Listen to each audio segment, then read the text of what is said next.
हो गया कि मूलपा ते चुंगा सा ते मोको बना ले पिंला को पिंला तो पी नहीं सा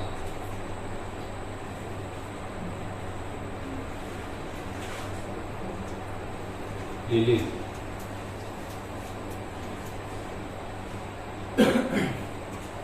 P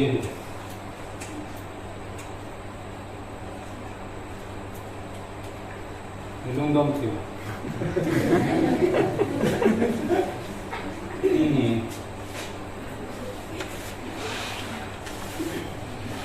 mula pate sunga sa te mo ko na li pin at pipi ako pin pipi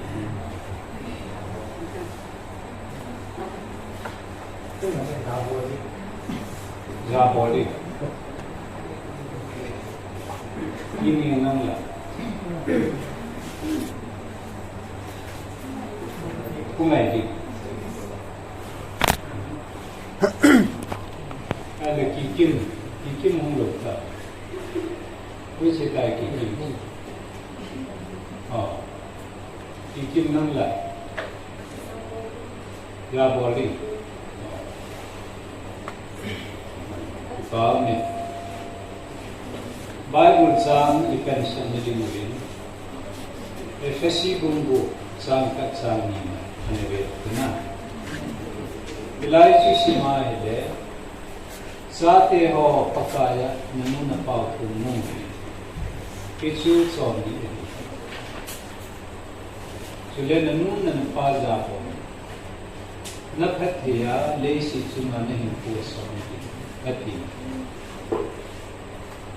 Kichi Bible sang si dana hele Sate mulapa sungai maupun nalapa, ali pin cuci pin su mulapa tuan dik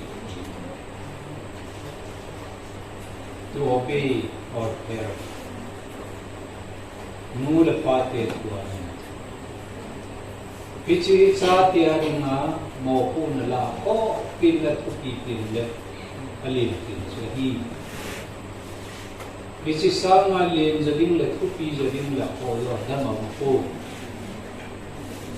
kisi dunia sa kero tigel bil kadi sule ichi Bible sama email chi riwa de inkat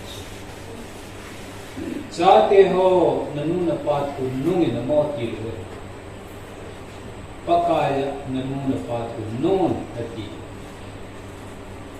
Pakaya kiti kucen le tak mining lin ani. Kicui piese na mitia hele nanula na pa pathin tu takitwa pakai tu takitwa bai rom na tu nun tine.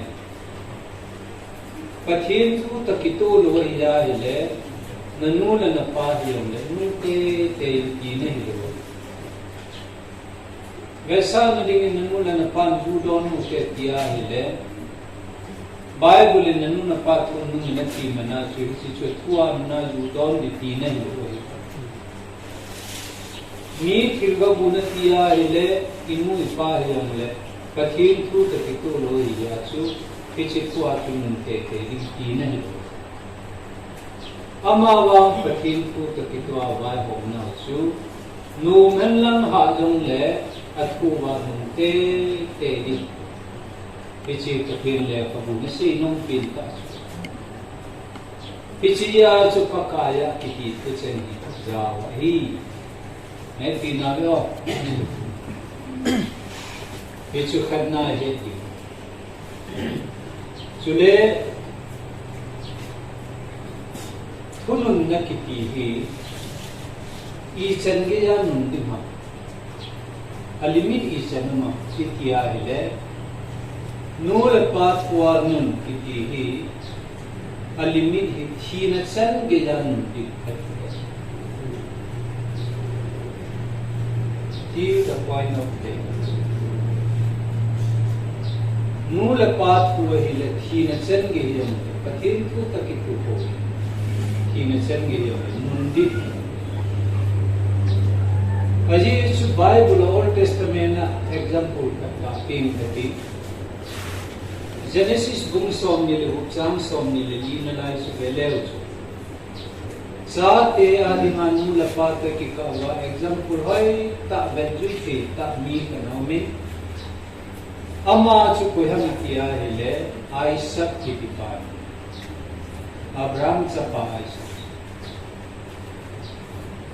ama pa hi I chen ge ya apa na za bola pa chwa na ngam ki a hele khi na chen ge ya pa chwa na mi Ize na mi ki le pathin le khabu si ga na hi pathinin Abraham pa ko ma chu nang man na chapa isang hi pujin la moria mola pathin punen gapi mulu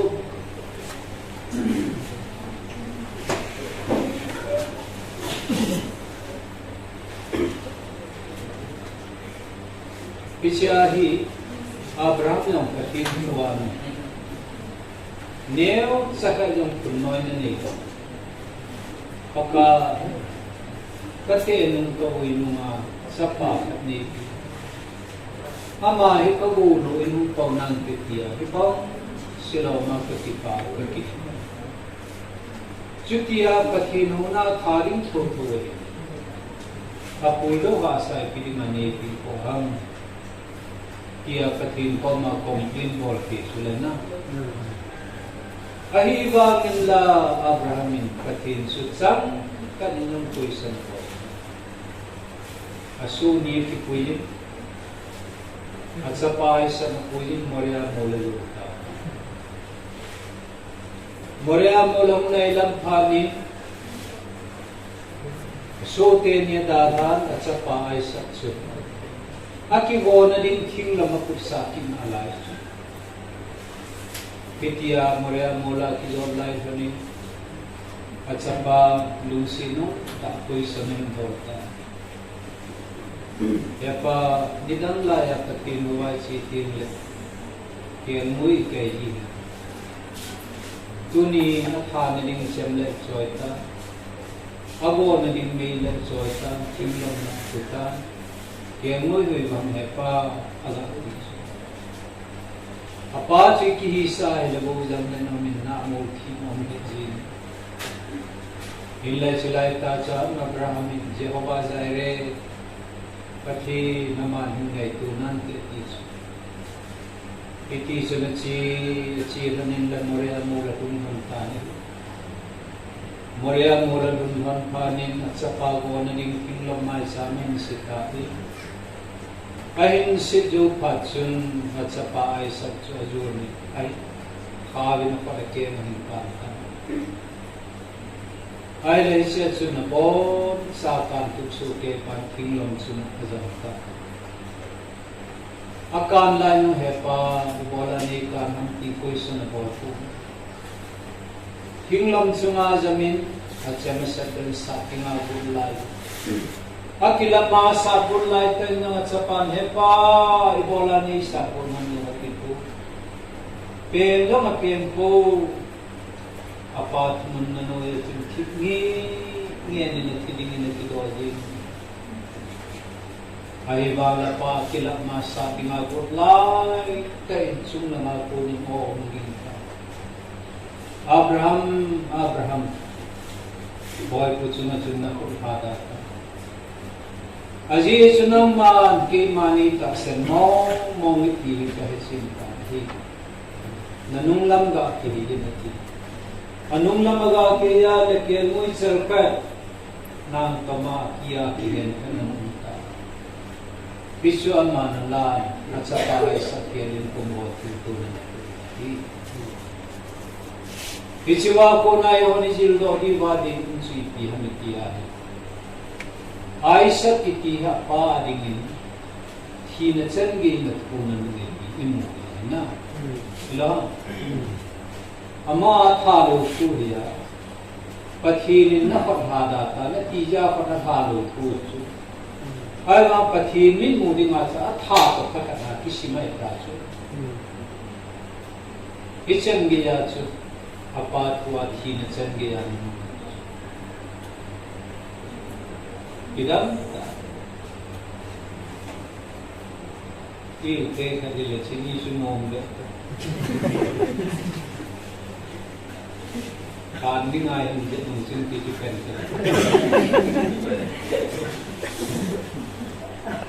ha ti pibol wo ni lam kia ken moi hoi lam ka ti le ये आवाज आ रही है ना इधर आज की कहने नहीं सहा ये बोलो नहीं कैसे चला बाकी चीज वाला नहीं का इजाम नहीं का वो यार नहीं तुम लम या थिंग लम को यो पाचो दल लपा हुई है लीन थी मैं कई के पास और करने में से इतनी चुन अब्राहम इन अच्छा पाए संगत पावन की किधम कर सको अमाबा ऐसा किती पान निंगा बुला ino kidomi ngin puchan kedong seiko kinglom chunga jama khadinga akilap lain hepa bolani thagu hamna पिछे एक गेला है किधम कैसे तो लाई को पोल मोरिया मोला गुड वाई कुड ना पिक्चर गेला सु आयशा की पाया उनका पाठ हुआ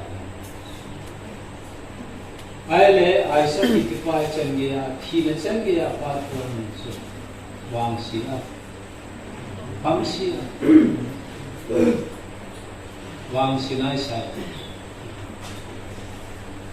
Genesis bung som ni le guk sam som ni le dina chu sim le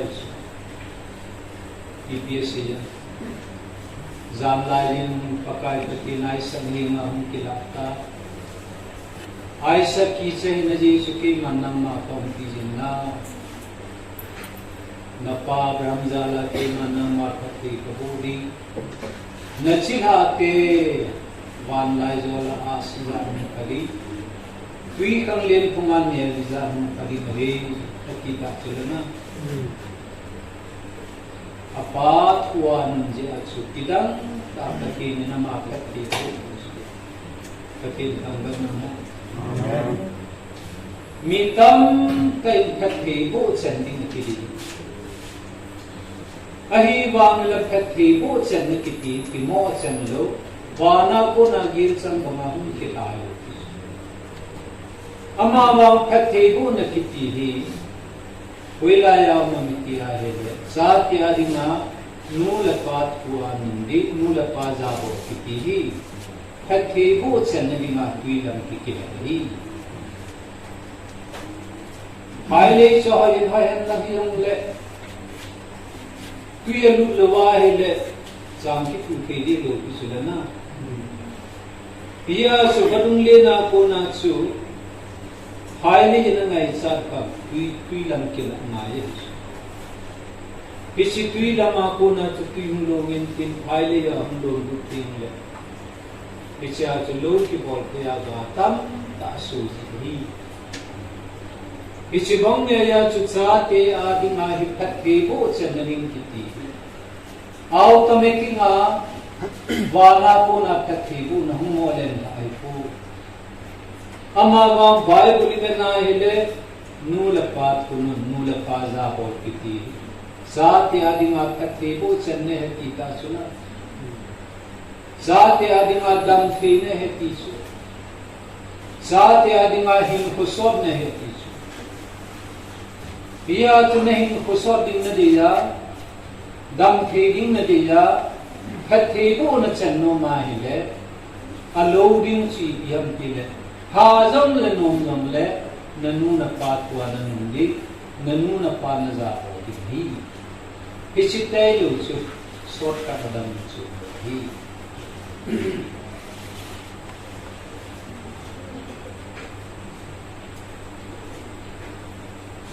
अच्छी हाथे खथेबो चंता सुलाई जर्मन गमा German te iza tha million mana tha chai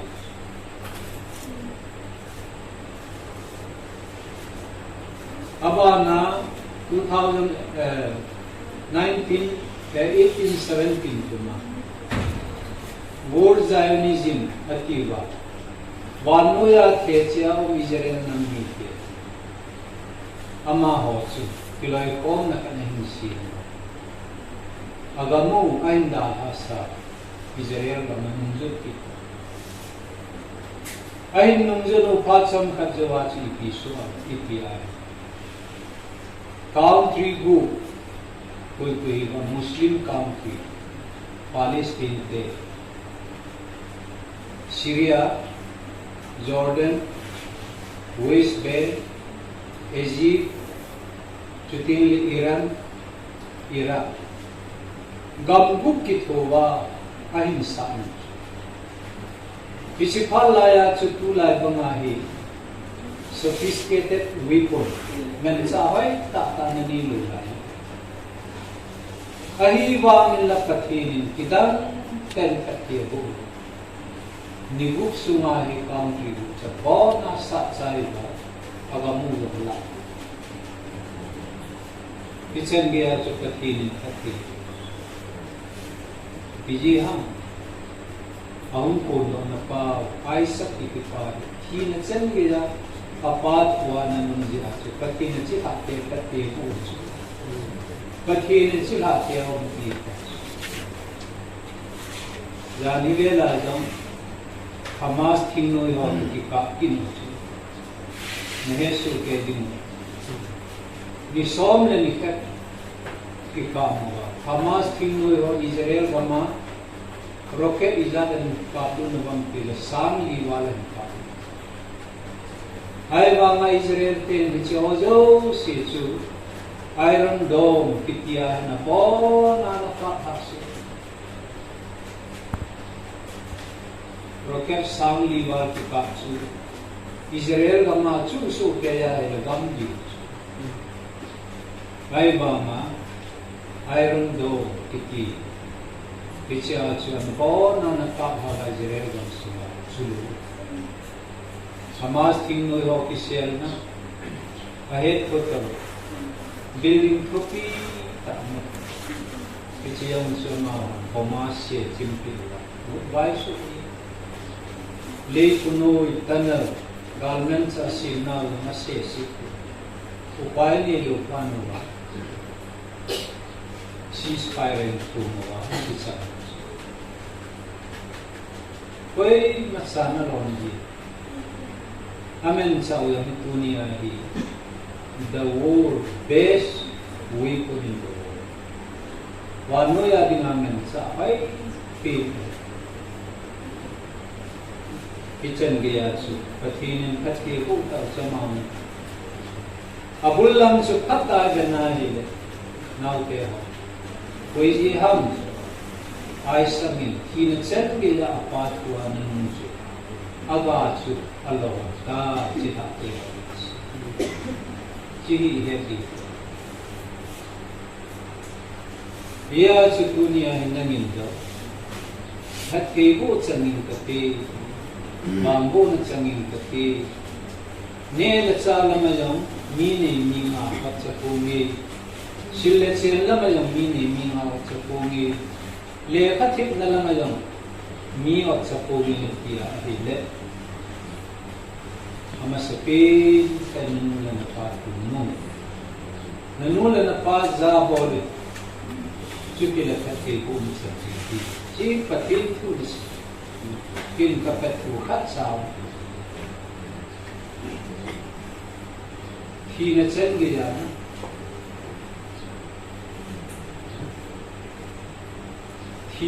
gaya patin tuan mun pa tuan kisi chu ihe abani New Testament ve kille Philippi bumni sam buma kana sam som chen si bena Apat huwa nanung thi na chen ge apat huwa nung akim thi. Koi ha ni ne ba. Ngawa na wala. Ngawa hi e group hi bin lan na. No B group no C group hi na. E group mo ni se ti mo. New Testament na apat huwa thi na chen ge ya nanung pa chu ko ya.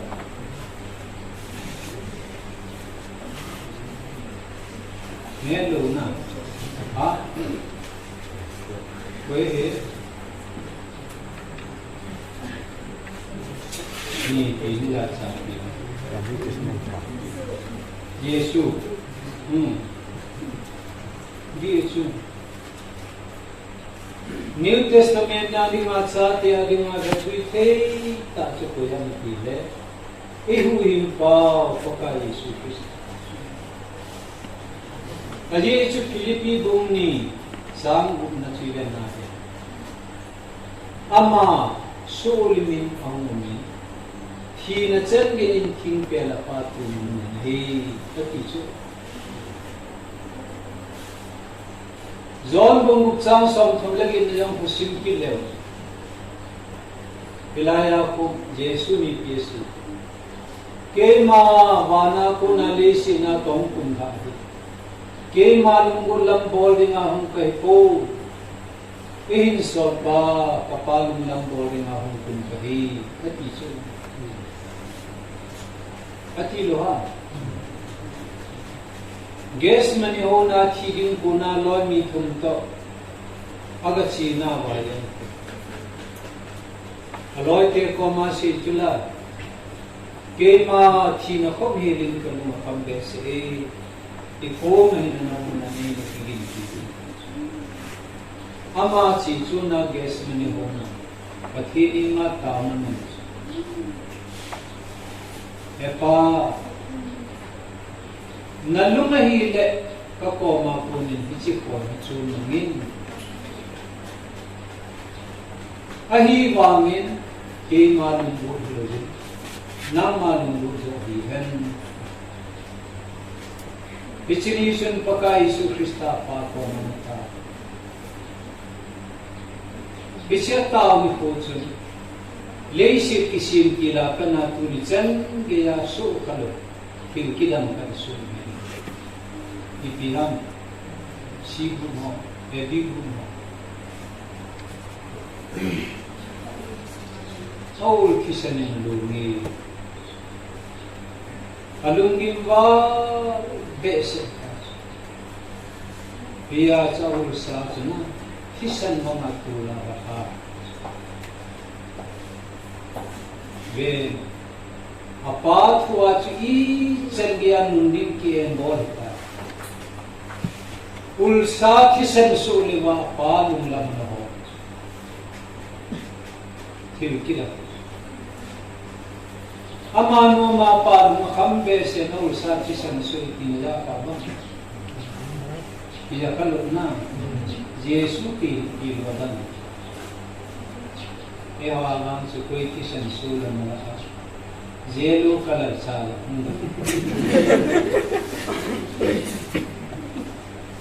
Yesu wa ulsa kisan suliwa palung lam no amalum de hiya hile Kone tichun godna mungin pa sa sini.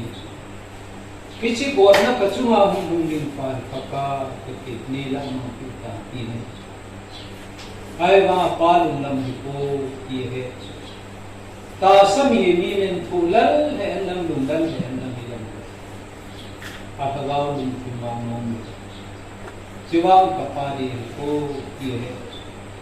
Ha he jengal lang hilam. Ahi bangin ke malunggu nilaguna malunggu jadi hen atia apa tu dengan kipit hari ketin sampai hai le kichen gaya thine chen gaya ulsa kichen su leba apa tu ananun su amadinga kisi nalabang sin na thonga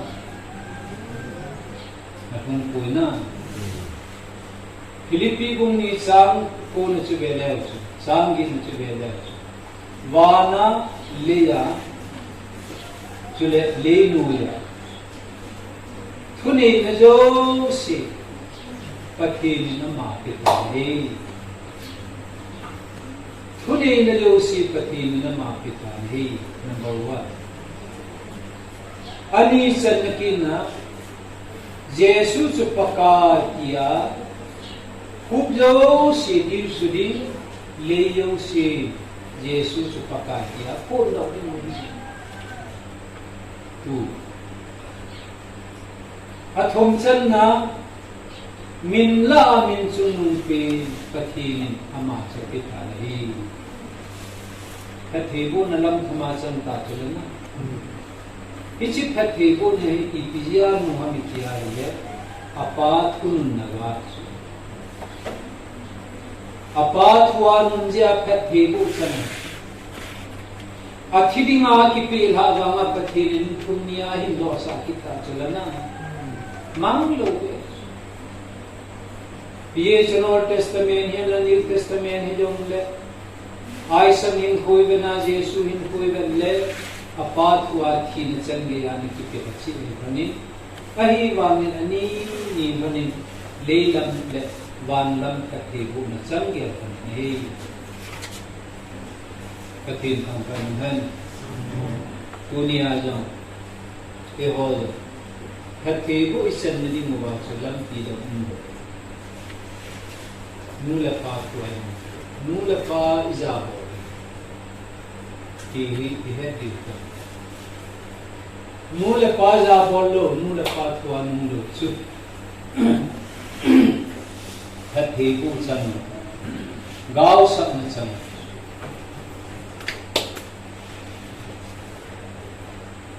Nula pa izabo lo, nula pa tuan lo. So, gaw sang.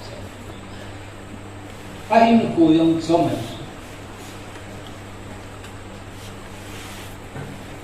cycle lama sayang kiti ko ilay mo na isay goyang tanong playa na kirso ka na si sa kamnya gol hang ngayo amari kaya re hola hangga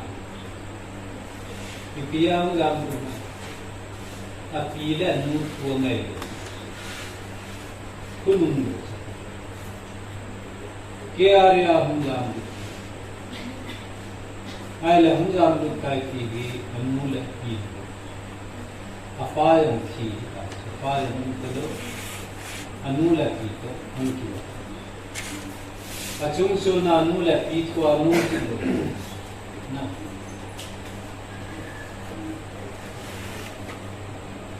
ngayon mo nagsuta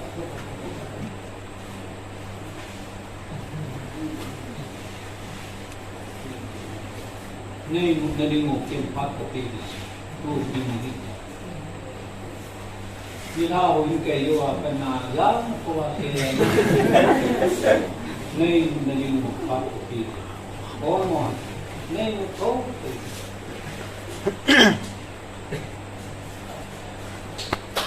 पहले अनुलाते पीने कई तो स्प्राइट पहले नौकन चाहिए क्यों इलाम का पाप होना हम Bo cepat sampai nak kami ni apa nahola hunjang kita lusi kani sorti kami kini dalam kata ni tiada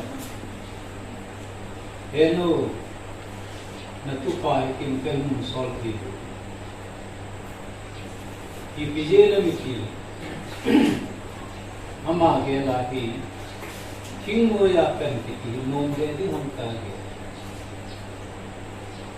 Tu minum solve, mi kingo kilai ko manipura tampi nahi, mundang ajam nahi, namai pa.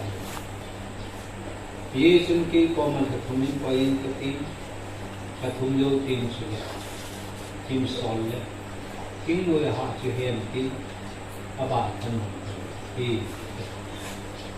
Tapi tak,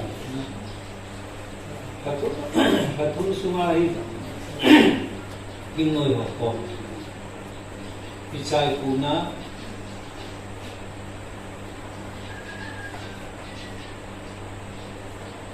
MC họ tông cái cặp tàu chứ MC họ tông cái cặp nào vào chứ các cặp đi nào vào chứ nào không vào ai lẽ cái thì nên cái pin của India thì ha anu lẽ api ku se ngày rồi ya mà thì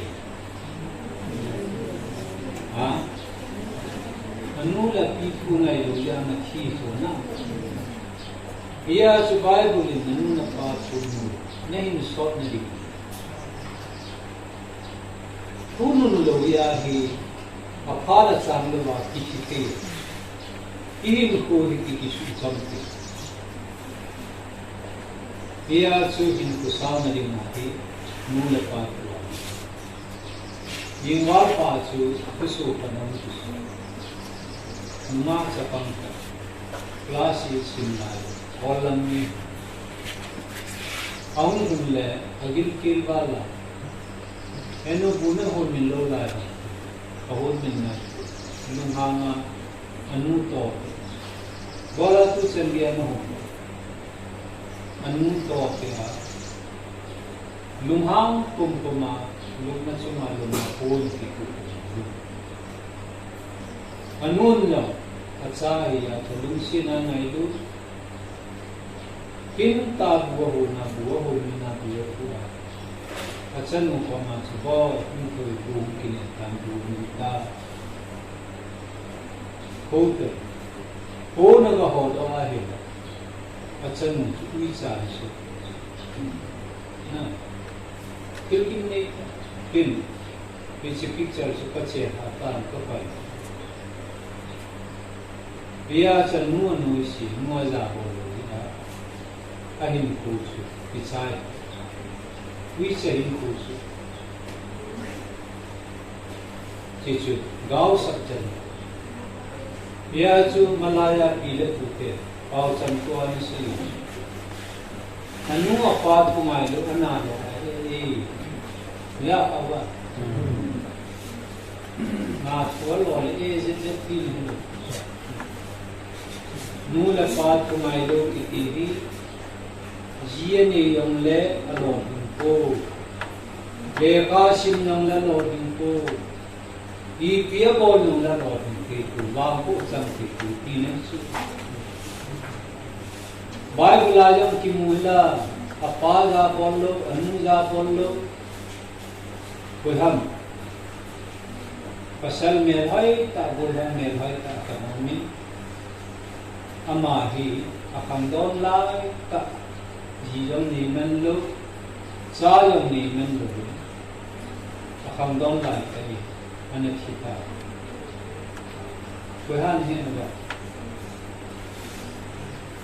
Ha? Begini apa? Baikkan mereka. Icipat supaya kita David sapa Absalom. Absalom kitipahi apal alto na hinsu chuhi yong le apa thi phalama chantu ai wanga angalala apa hindawa migilo mien seo apuya lenga ga kitunsa sakol chunga hinto sawa Solomon lempa hing sonhen Solomon lempa hing sonhen Kulai thong lewa joyen sa Cipana David ni pia bo iti ang le katsapa ni pate he di kisata ia chalal tu namuna ja gamla azam amia ma kisa na azam ta chung chimi bere chu iti di apan nadar kitso sipai de tapan gamla ta ama sakol kana tuwa pan mo kathinong kalokiso apin na himpa thadi nga ho le le asu wani no italo kathinong dumata gampi thimbala kana hi asama wa ki kaiden ta sakolin na da walili si ki kaita pichachu David si kailan kai job na tu ka kai chama na aka peya hele kito chana pe kai athisa tu la bu ki ipiha apa nuisi apa doji apa tuan nuisi apa lewan kusa somya Nain ko so niling namuna pa gaborin kiti amahin ko atulyo bichicho Bible ajo ibena hile nula pa nuisi nula pa gabor kiti do sicho kati ko changlo chuna dia chu kati ko machan nule ha jo le num le nula pa ko he bichi kanna kasi Chule gain my personal experience in seeking. Ini saya na,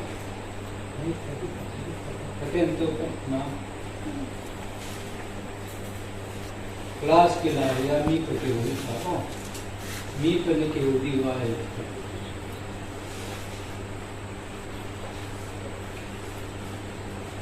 Gain my personal experience की हम इतिहास.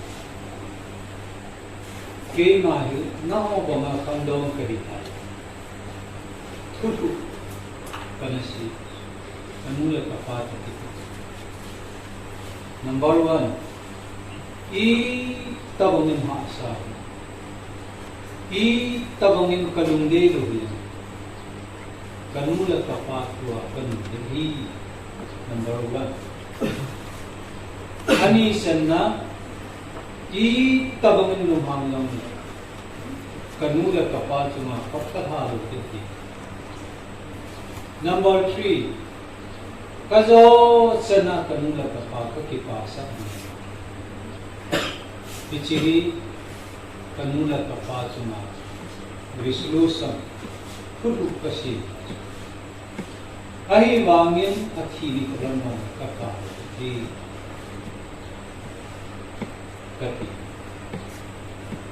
Bihi sun kazo tsanin sun han amani kun kanin.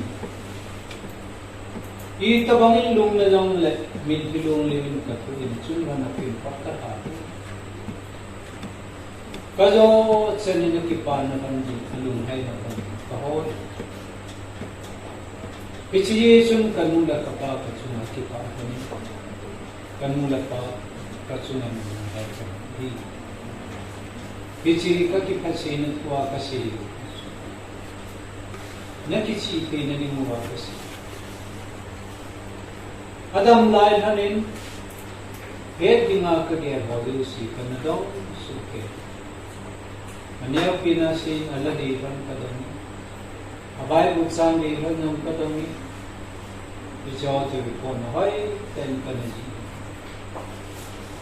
2002 chun kapani na tabi. Bichi dalan ni chun kin tulung chun bulin na kanina. Aman Adam laya Bible Sunday pinta. Jacob bungi sang song. Na toke tasan sa tisahi. Bichi ko kapan Bible Sunday pinta. Bichi ko kalhengin kasinta. Alade pinso ele Yesu min ki wakti ila hubula number zeni len alade yang suka hengi kiu mang kata sapa abanin kanun 2006 sinila itahu amalung sunayang sun Adam laya Bible Sunday pin kasi alade pin kalhen kiu mang sa mobil lungkim selin kanula kapa ilong su pan kanang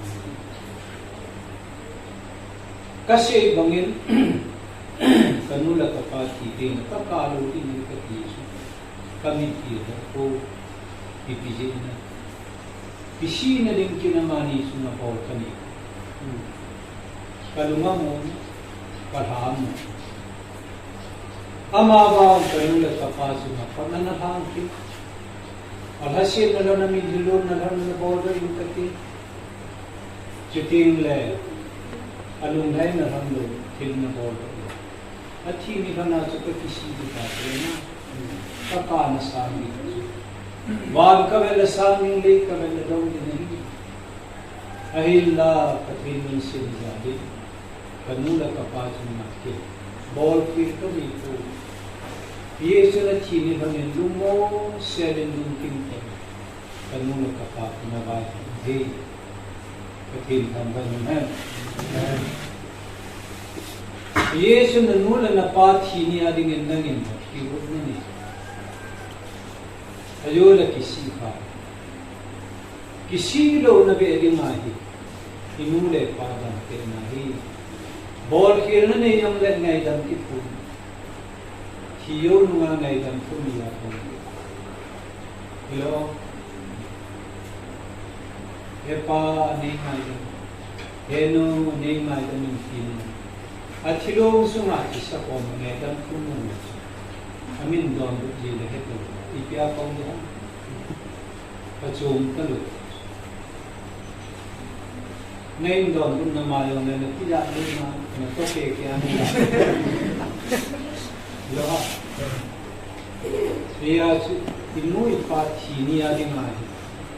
Tuwa dang tenwa. Pirutul na niya. Isu kisi na din. Wambo sen na. Kaya patinong sinin, kanula kapazali, katinin mga ibig katinong. Ipigil na. Tu kumhi, kumsom na kumhi kita. Katinong sinadali, kaloy ko go mitbe pe inanayta, tu ni changi ke mitbe kumasa. Sulebana, kaloy ko go rin. Asam awam naging lower king. Kaya kung isang gilog mo ngayon, awam mo. Na. Kanapulo mabuto. Kahalo mabuto. Iyong ipatin. Ilohan. Kasi kanula ka pa lala at higog ka saan nakariti kasi. Ani isan na kina migan kay tensun ka. Niya le kasimling kay kale kasimlong din pampu ay bang la katin lang tisi kanula kapazalin kanula kapatwa kanun amani kanzabot katinin kati gante dezin sumlapa ni la sa samde tunin katin si lekal naman MS kacay Bible naman BD sa kacay kanula kapaza at humsan na kina patin na to na laman ni kung som mong hintin som duwahi ko'y manmang kalos ko'y manamay sa kalos kahibangin pensan kecil tu kumliye kumlitin. Tu nisan gayen obung niho. Katin tuwa din. Mai sejing na lazu. Kau na puin jam obung pasar. Boy kinil. Kaloy kagultam tak otsat hiyo. Kaloy kagulon na siya nahi nangwa na bol ka at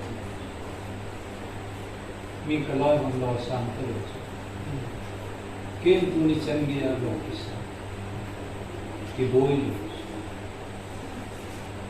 कठिन तो हमने लमयो कलाय को बोल हो सं कठिन कठिन को कसा ची कनु न कपादा कटिए अब आने होल दिन न लमा से याही कलाय को बोल हो सांगे गम gam chung ka India gam kopi lenjo si kapa rumah ko tapin la foreigner se in Myanmar ga homeland chen ka pa in gospel ga chule ilanga se in Nepal gam ko chu abani Indonesia kagachi Singapore kagachi Malaysia kachi chule Thailand kachi Taipei kachi South Korea ni kapha America ka ni kapha China ka ni kapha jojo semi tam tam no ma amu jo chino ma chi jo na ai gam hi zat kapha te su ke ma ko kanu la kapha la pathin pathi picho hi ke ma ki phasena ka se ko na ama ba pathi go na chandi ka de ja ka se abani ni piu ma Jine nalamaya pathinin bangi. Pathin ko makana tao na manisa. Pathi kajiging hi. Mihaw sa yung kadi ko. Lepat hin yung na-focus ito. Amaba, pagaw mihidi, kanula kapatak kanaute kamal sa simpong tihidi, Bisi chukadi, ahi wangin hai pa, ame hai moge seva nei pi. Nai ti achu katin ko ma kana ta. Katin nang sinin, kadi bang sanin katin inni pi. Sule, kadi sen kan bungi tu ko kum som na kum ko.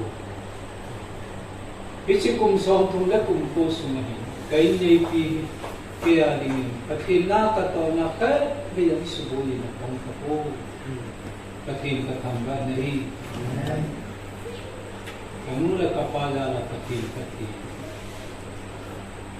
sal naw na mayong mi pa saku aji su nu pa king ka pasal hanaya mi dulu ma May kamaya hin kumangwa pathinin ke ni wa pati sunay ko po numay ni pasal ni ke kami numay sumal mungkin mo na rin yung kanay po pasal naman mungkin mo na rin yung kanay po sule pathin la rin kasate lihot pathin lo pinilingin kisi Junior Judon jo kami kitchen sa menu lapat kumayo kiti ko.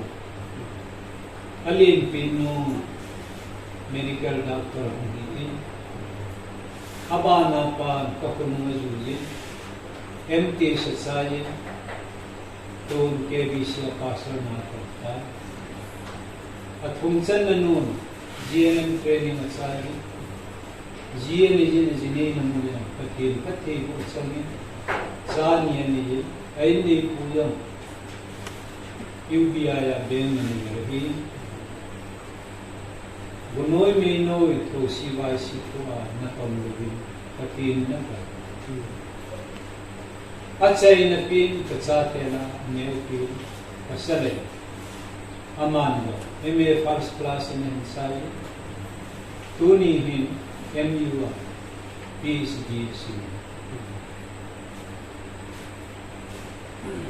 Si naletib na lamaya pagsate niyo sa tubig sule nelet sa alam sila siya naman mi ko makapawang tubig patil katangga kasi kasi nung si PGA mi kiyale kanula kapata kita relationship kasi amani tuhi kanan na at yung napagkahada kasu hasid ka midilo nga kapaila panalun hai sa ji kanula kapala na chakini ni change kathile bu heti su na ko na kasin hi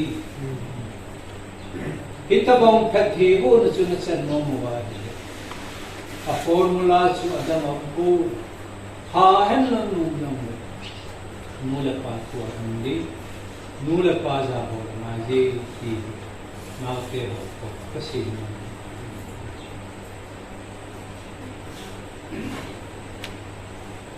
mun kana thibuyin ka gachi ichi thibuya ka chi na ti so am itia Ogum pasal pa padin la masabi Pofin thilum chuna thikum chuna morelam pachaku ai ta Asunahi lesi dim senahi tu Pofin sunga ahunka kalunda Koi mabor na ki bo ki mukhala ube fil ka chahungo Ipiya ko bo na hila Ipide kiyo hila Ki kalunda kamelchi Kato wai Pasal pa Pulin na niya, tao na niya, sule, at hilong su pan na nga bili mapuli. Isalay tahi, amaute la alin pinyung na. Artificial flower, simple pa sa pato, kadahin saya. Kung nga, iti pa sa kung nga lesi kipay na muna sa mo. Ipiyasi.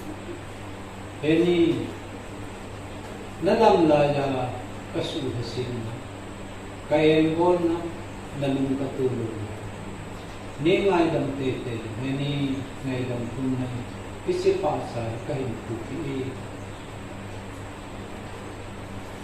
kawet kinalapan na muni ng mungkin ang sukuya at kung nanun apuyaw kami kapjiji Ichini chunkin kalung tima ko yata. Ichi thilki ball is just decoration. So,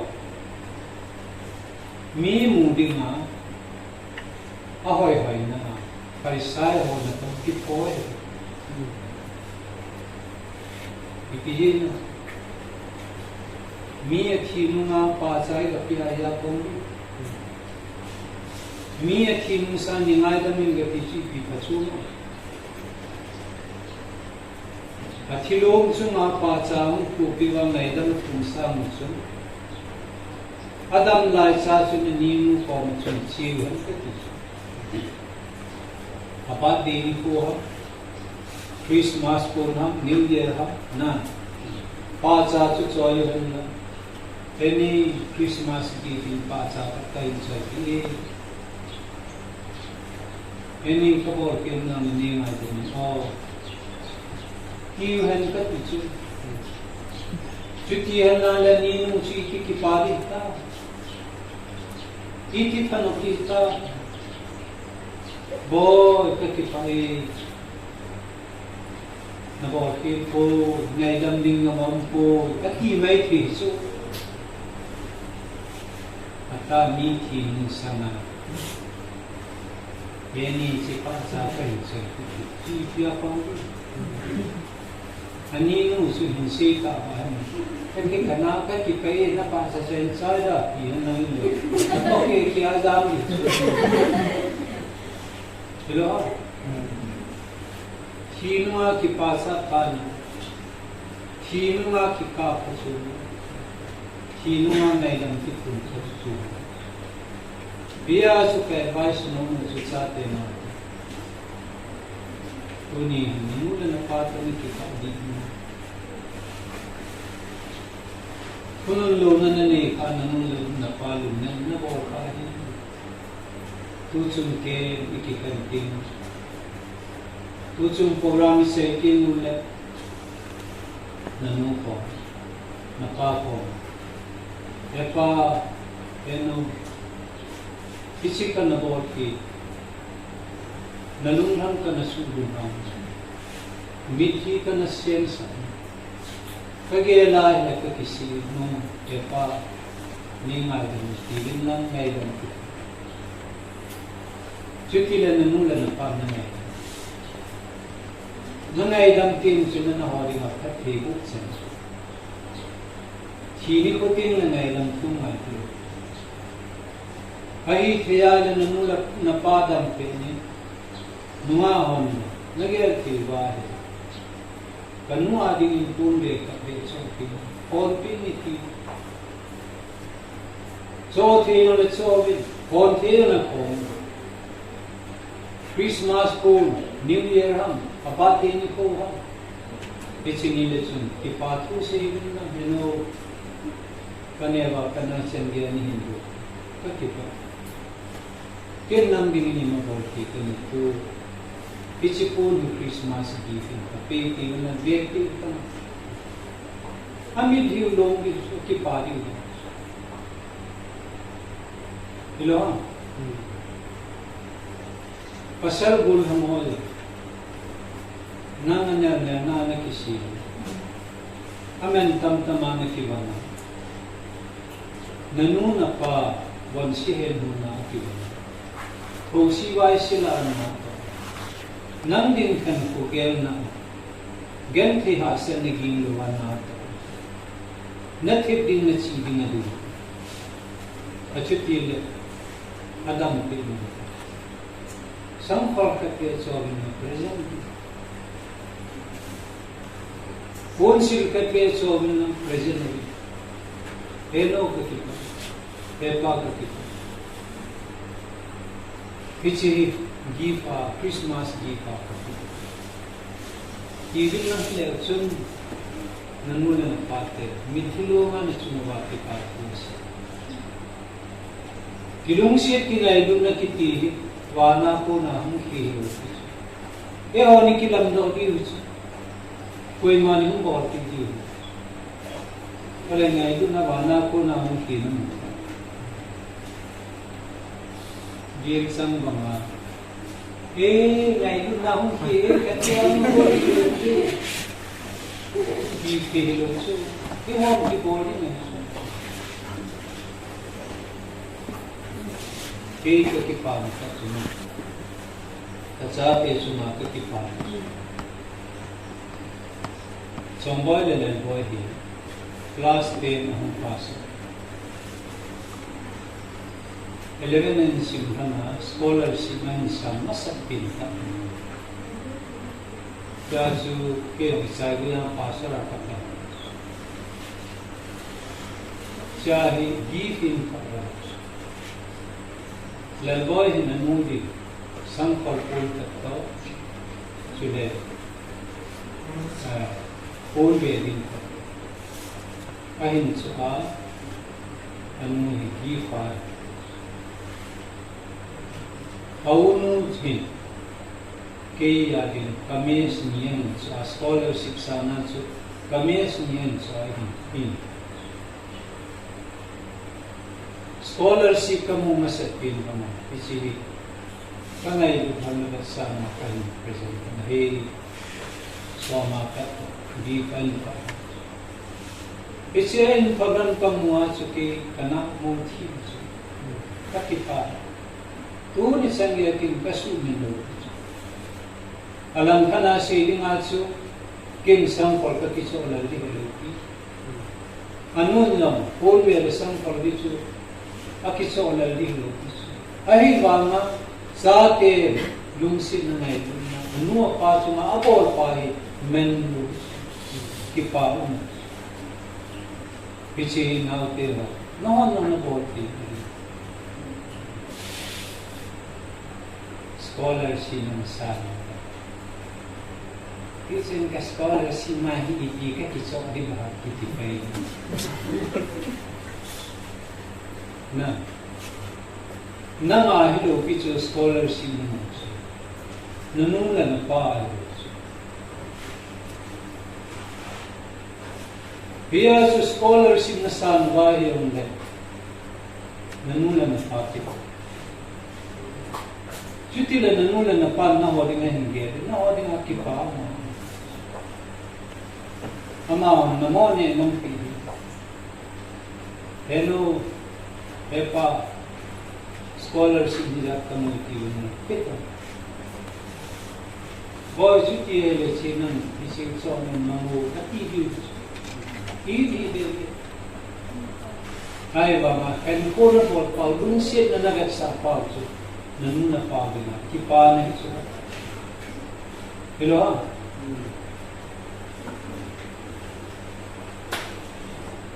anel pin pa ka cha pa anel pin pa mi scholarship na sa bi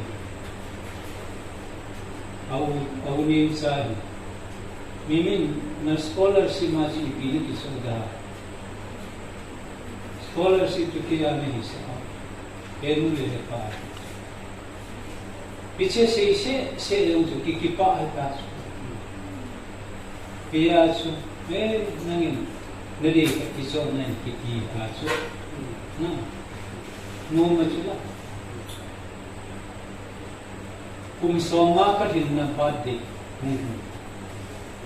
chia का साथ ये ली हो उनकी होता Epa bateya ipinti ipoli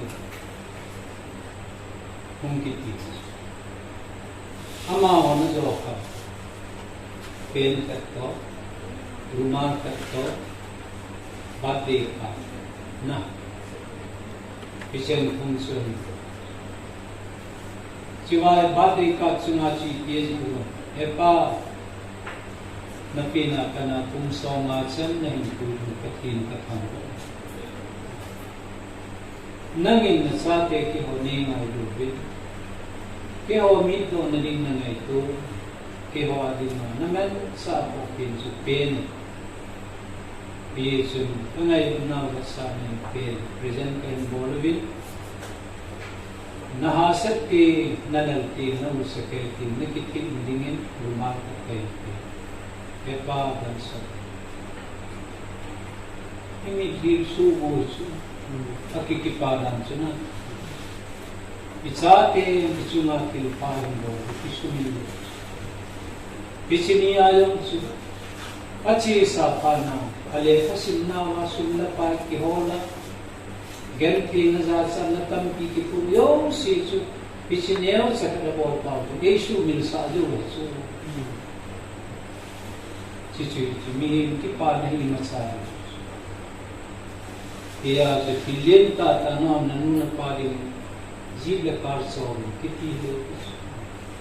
Nane yo la na so mo la lo cici.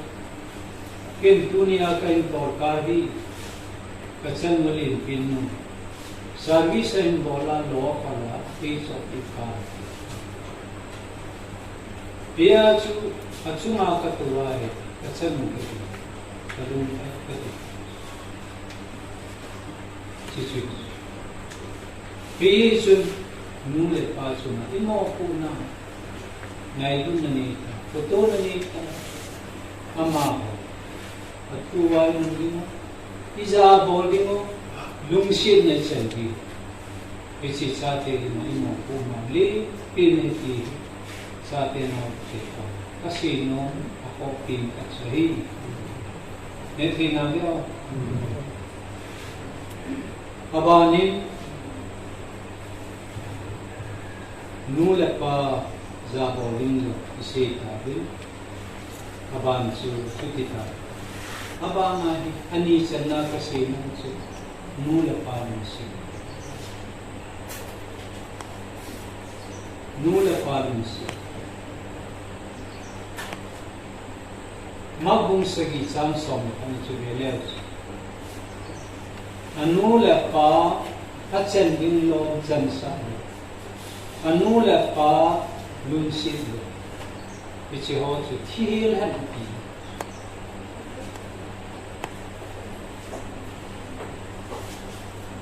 Aba na hiniverki na ile. Prava bung som nile, bung chang som nile ni su even. Amma hori ahunte tingo ane diwatsadi asil diwatsendi alum na to na kata sa simping din kipasa din nung sinitsa natikin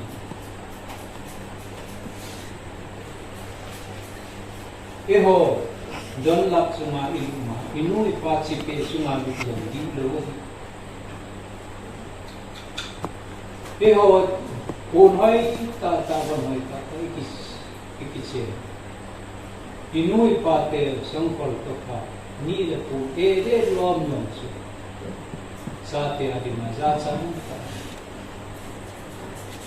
bia chu inu ipate ri nga gol lang hi sen wa ma in goi pi na tua ya ma wa pa hung ong ta na tong lu ta lu sum na pai hol na mu lu ta lu pe ho sa te pa ta ho ama ho ni izen ki de ma i ge ki du lung se na sen anga ji chi chu i mo ku na bi ki ये विजय ने मिट्टी the Bible लगी बना है योग से इतिपा अपा नननुसी संखल चोल न पुई मैं लु नने तन न बोल अच्छा इन पे नहीं पीसो अब बेजी कम सुन पुन पिया लेमा पंक्ता चला प्राइम मिनिस्टर इन पंक्ता थने ने उसे मान हिंदुता पिछलाई ताचु असु पिते फूसुया हुमाच कपाचु दमनला हिना बेंगे दमनला इपान वामानला संगान ओ होपसे वन ओनसी ना ने लचा अपा पंचुला इति की पारी तान पास की लायका अच्छा पानी चल गया चंदन Iachu ne letsa silletche lubna to nahi kilo ta prasamruan la pate bol pe din sate ilung sin na letsa na aban tin le tasa dando na inni tin ke ho ki for sa di epa hen pinalutsa ipina ngai sana pitidi tui lungo ngai yong le yong pi dimo sad ngai yong le sad dimo me ngai yong le me dimo lola ai hol ngai yong le hol pi dimo da kara pu ngai yong le pi di ngai le ta su bisi chui ho mo ko nei jo jo si i bol ho chui ho di na kat thi bu sen ni ne ke na lo Jesu long anu si anu kan puri manage John mun som de ko sam som ni segi chibele Pakai Yesu Krista ting pela ikat pela ta chun anu meriam chu cross pumno ya ko awi nahi ngai lu John long cross pumno ya awi nahi ne chim thua gen thei taum lai ten ya mu sum ko ipse ya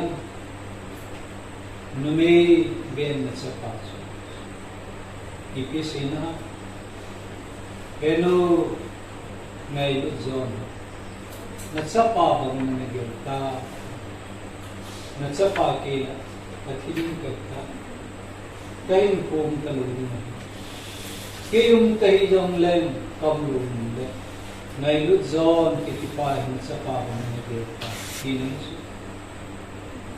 abani ngai lu zon age ki chapa ben na nu su ti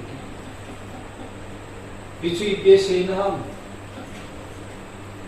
zon ke ma he thiring kar kanu he lung hel de nahi lung ling wa de nahi pen piang ai sa de nahi na pichu yesu ke kam lo ke ngam le ke ma ke lin kanu nahi ana boi pita ana hamon ta ana chen hom pita atia vai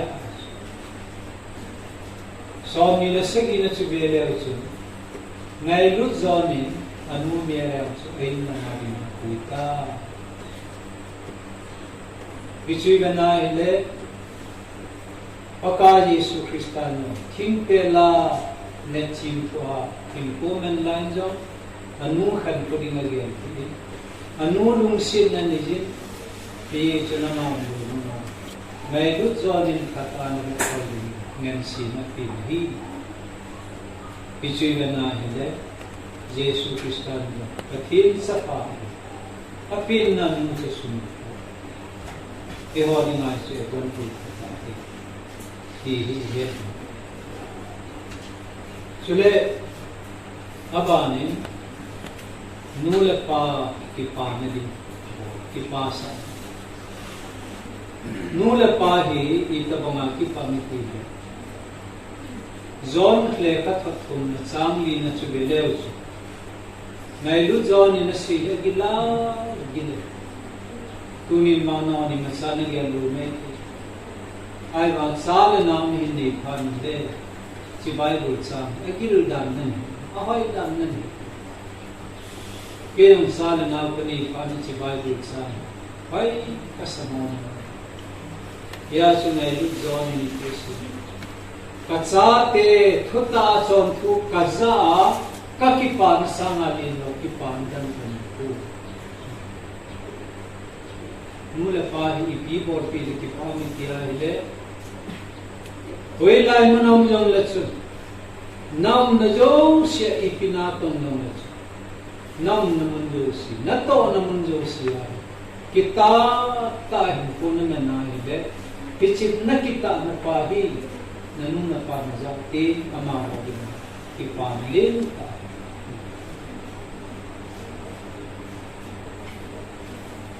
Tambay su Dunia sikul kaina let pohol loy ka kinabi hamboy chun let pu ahatu ashe ha pe tu chula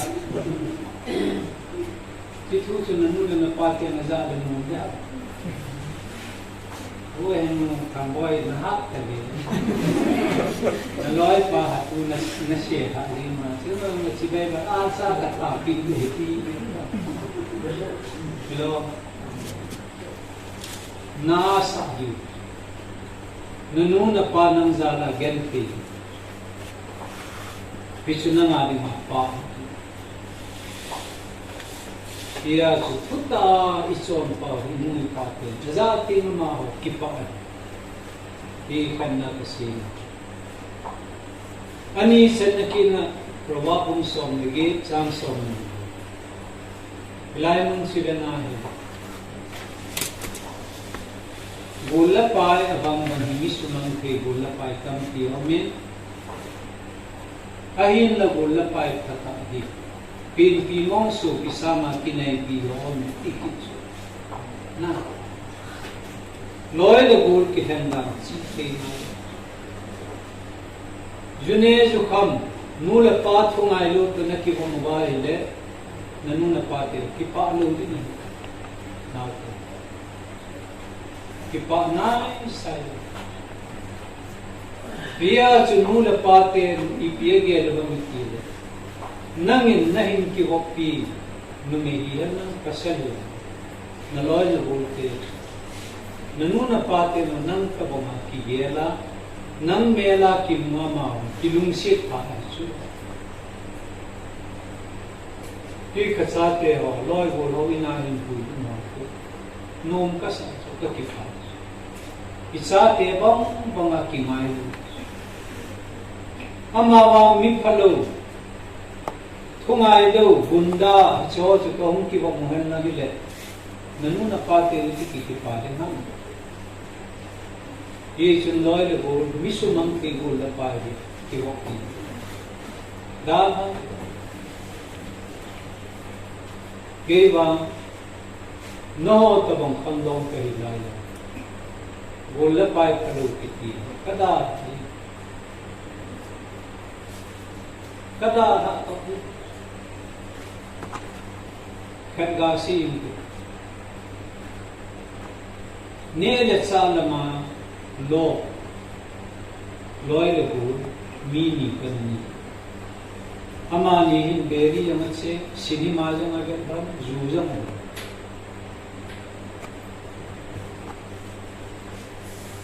cinema ber chiu ke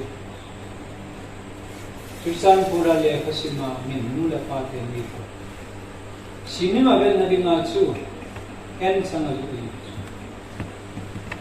en sanga ju wa cinema ite jiwa ke sumkani pu mi koi bol ngai ta dana chu और माय का क्या हम तो न तो भी मेरे का तिकिन न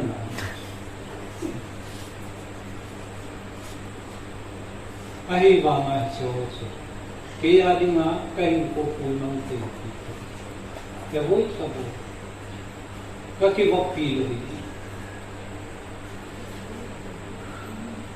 अरे क्लास 10 का ही सुने कट खुशी की तो क्लास में ना Nunga alik malik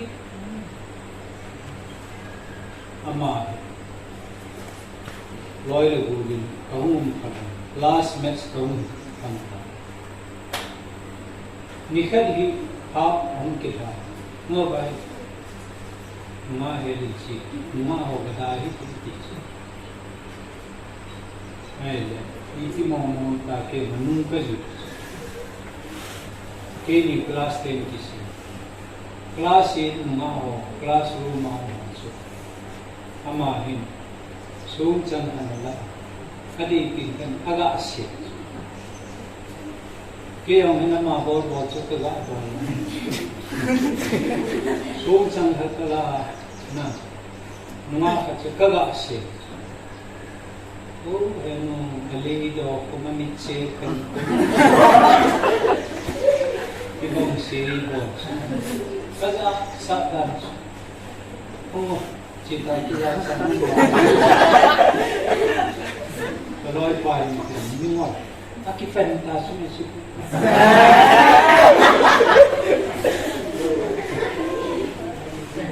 Hai, kata baca singa kecil. Kecil itu ni, jamnya ni dia cuma bicara tentang Hai tai ni ho. Hai ganda na su kahun than.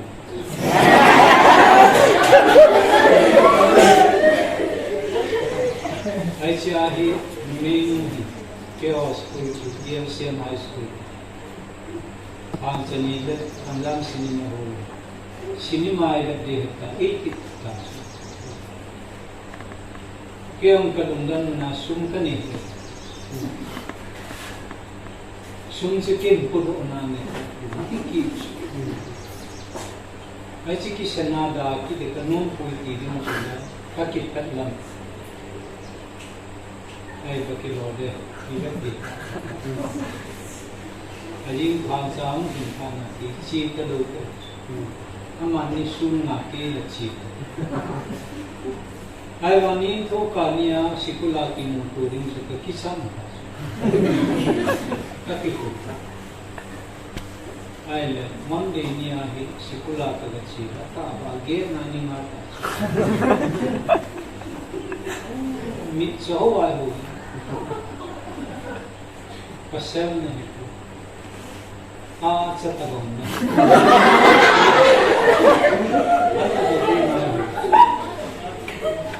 Ay ba, sam ka doon. Ikan na kaya ikukulat ka din. Sam ka sam doon. Itsiwakan na sumato. Kinumbog ka. Siwang kisite mo. Kaloy pakat kusi ka nung kajuy na lamang sa sukatu. Kisitabang su. Loy ko paluta. Kiwag kitihin. Mihimin ko nasa kasusi. Cingkitan natin. Ki-experience ako na kasi. At humsan nahin. Kulay le habol. Kaya kasing kayo isisin na panahon.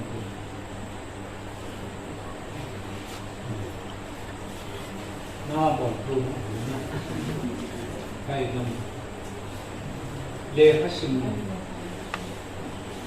khasim ne hi kulai le kiti ma bon ahi pechana kulai le kulai le hat kiti bible in na de Mission do kaba. Ne no mawa hele. Rawa pun som ni langa sam som ni sing. Kani mission ti bo sama. No he alene is using no simu. Rawa 25:7.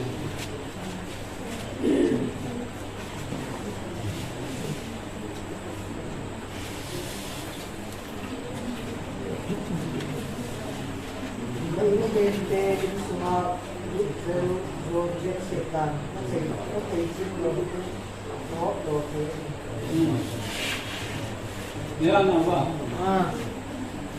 Ini kita kau mahalu besi. Net fisi muana hoki. Nah, Bible ini ada itu kita pelajari. Bulan mau di sini. Hilhanga mau nahi. Nunga kan hele yang tigi. Gita nunga kena. Mina nunga hele yang i lufu kita. Anu lapa mai musuha. Nang nato ini musuh. Gila musuh. Minungan kita dalam sini to tiang le. Nakye mai. Kung ko kung som ang lang sipa na ito Golang kim ka imatsihan na imak ka intitiba sa liyo to yung lo bicho su haluwa mga kanina siya kung ko ang haliwa ka su golang ako kang alam kan jita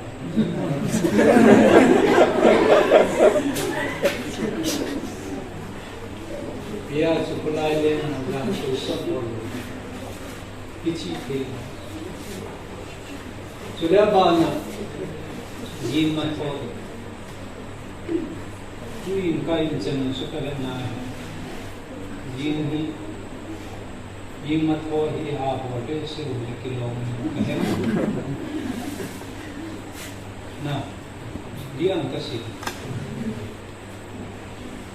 Jimat ho kitim sungai sungai.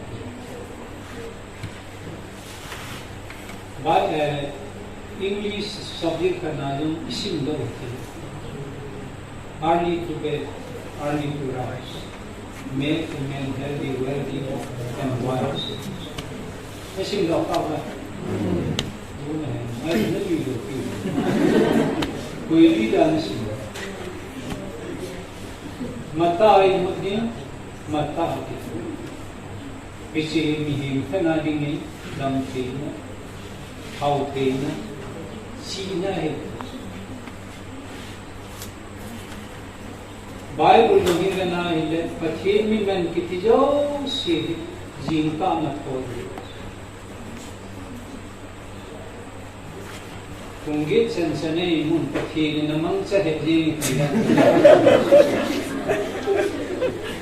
Nah, Old Testament na Moses kita pathimi na jingka matod. David lempa beta jingka matod. Solomon lempa beta jingka matod. New Testament na paka Yesu Krista beta matod. Mithin pun matod jingka matod. Paka Yesu Krista ni jiwa aji imloki. Mabung ka sombong na nga subela. Juinjing ko ba na masang kayo na COVID? Gamti machi ko macam ko ba na masang gamti mapatini mapam.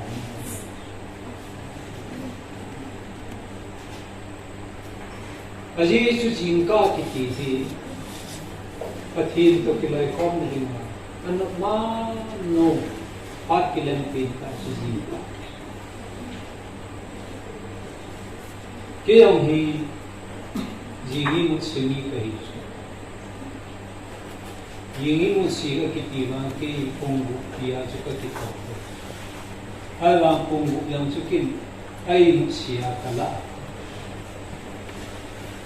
kajino pong kin kasi nu me hi su hi ang le chu apa na siri bola ka kalui ai wang ni se jin ka kajingin ka suboi aman ng pata ani mi jin ka ka thoma sanga hu ma yu ki phalam pensa mi hame nong thoki chile chun ka ki tho ai 1996 ko na chun South Korea ka ga chi pa South Korea ka ga chi a hi kakte ho wakam te la banga ka gale lu ta banga ko ka ki hi su ka ki hi lam Izena mitilama ho hi kung thum makaya ki thobi owa na sai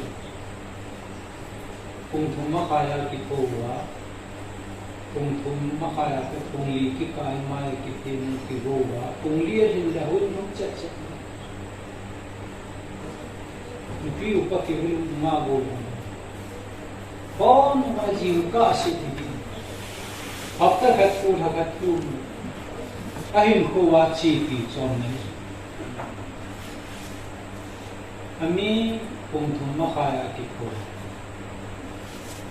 pati no wa ga chi e ki jan ka su